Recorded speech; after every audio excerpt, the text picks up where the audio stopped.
La parole est à Philippe Meunier. Monsieur le Président, ma question s'adresse à Monsieur Brice Hortefeux, ministre de l'Intérieur.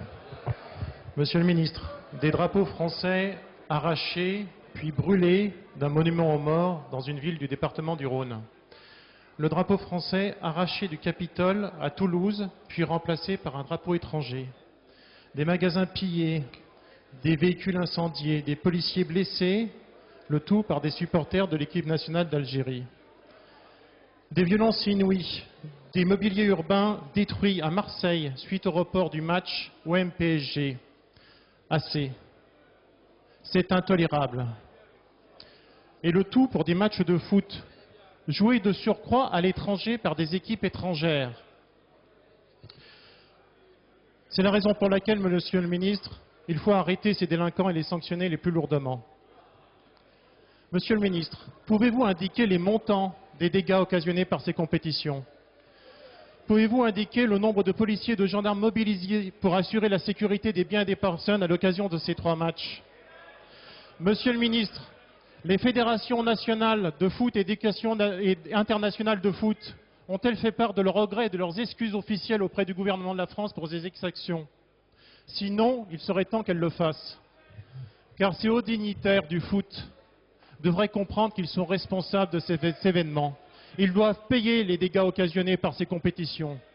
Faute de quoi, elles seront rejetées par une majorité de Français déjà écœurés par ce foot business et ce foot fric qui défend, hélas, pas très fortement les valeurs du sport. Je vous remercie.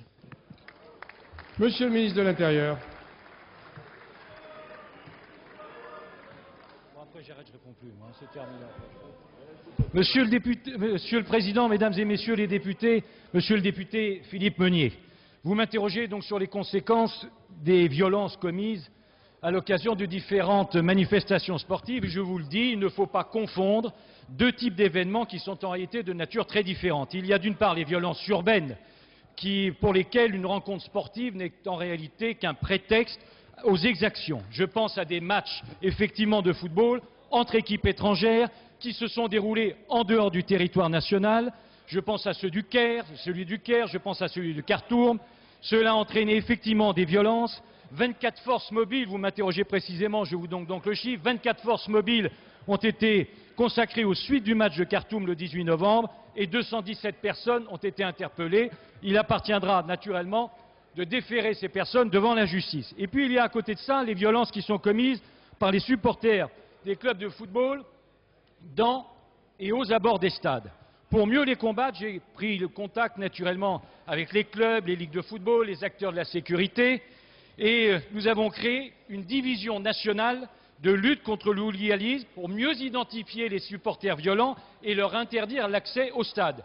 Il faut savoir qu'aujourd'hui, il y a déjà 216 interdictions qui sont en cours d'exécution. On doit se donner les moyens d'éradiquer tous ces actes d'hooliganisme.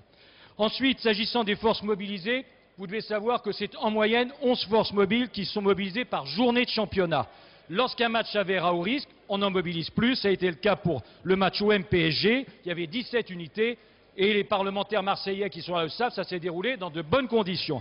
Enfin, j'estime qu'il serait légitime que les clubs supportent le coût réel des moyens publics mobilisés. Et avec Roselyne Bachelot, nous saisirons très prochainement le président de la Ligue de football pour mettre au point des modalités de tarification mieux adaptées à la réalité des coûts. Vous le voyez, nous sommes totalement déterminés à ce que les rencontres sportives soient des moments festifs plutôt que des